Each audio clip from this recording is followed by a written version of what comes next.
میرے بہت ہی اچھے مہمان گرامی موجود ہیں، مفتی صادق نقشبندی صاحب، السلام علیکم، کیسے ہیں؟ ٹھیک ٹھاک ہے؟ رمضان مبارک۔ آپ کو بھی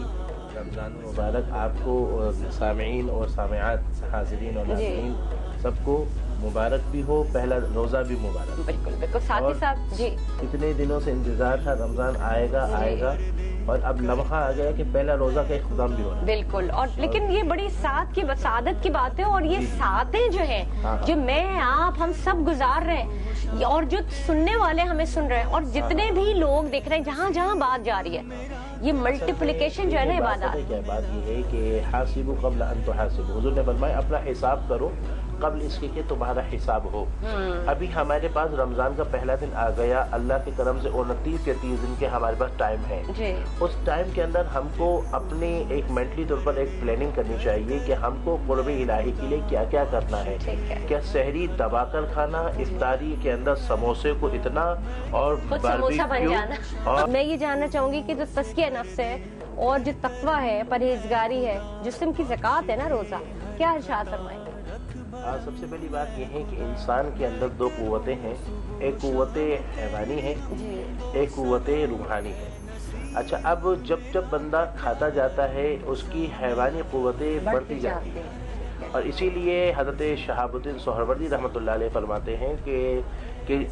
نفس جو ہے نا، اس کے ہزار جو ہے برائیاں موجود ہیں، اور شیطان اس سارے برائیوں کو اس کے قابو میں ہے، اس کے دسترس میں ہے، اور جب بندہ بھوکا رہتا ہے تو وہ ساری برائیوں کو جلا کر ختم کر دیتا ہے، اور جب بندہ کھاتا جاتا ہے تو اس صورت میں اس کی خواہشات جو ہے نا وہ بڑھتی چلی جاتی ہے، اور جب کھاتا جاتا ہے تو پھر شیطان اس پر حاوی ہو جاتا ہے۔ خواہشیں بھی شاید زیادہ کھانے سے ہوتی ہیں۔ ہاں جی ہاں، اسی لیے جی بالکل صحیح فرمانے کہ نفسانی خواہشات بھی زیادہ کھانے سے، چونکہ میں نے جیسے عرض کیا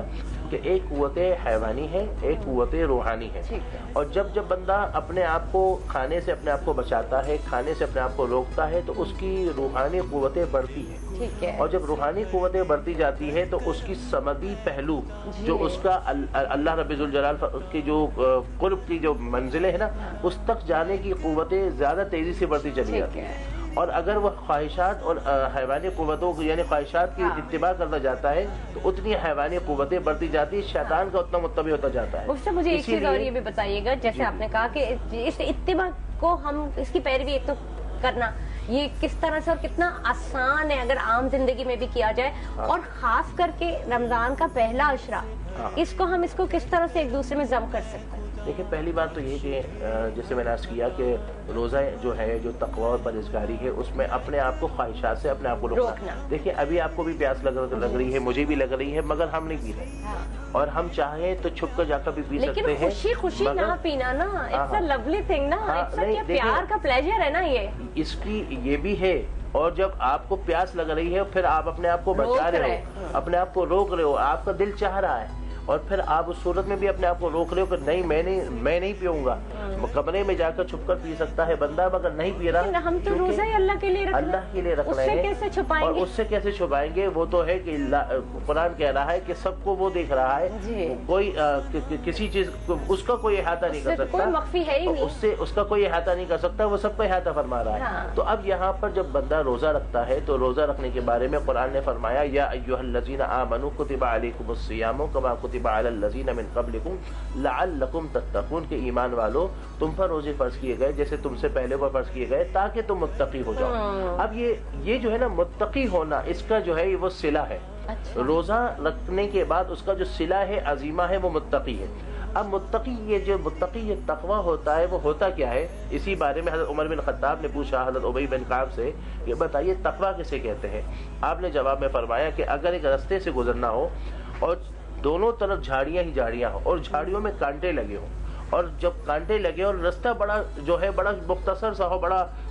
جو ہے وہ پیچیدہ رستہ، اور گزرنا ہے آپ کو وہاں سے، اور منزل آگے ہی ہے، اس صورت میں آپ کو وہاں سے گزرنا ہے تو کیسے گزریں گے؟ تو کہا میں اپنے آپ کو بچاؤں گا کہ کوئی کانٹا نہ لگ جائے، کوئی جھاڑی دار کچھ نہ چپ جائے، اور سنبھل کر جو ہے وہ میں اپنے پاؤں رکھوں گا، اس طرح کرتے ہوئے میں اپنے آپ کو بچا کر گزاروں گا۔ اسی طرح جو ہے بندہ تقویٰ جو اختیار کرنے والا اپنے آپ کو گناہوں سے بچاتا ہے، اب نگاہوں سے بچاتا ہے، جھوٹ بولنے سے بچاتا ہے، حرام کمائی سے بچاتا ہے، تمام چیزوں سے گزرتے ہوئے جب آگے بڑھتا ہے تو اللہ رب ذوالجلال اس کو تقویٰ عطا فرماتا ہے، یعنی وہ اپنے آپ کو بچا دیا۔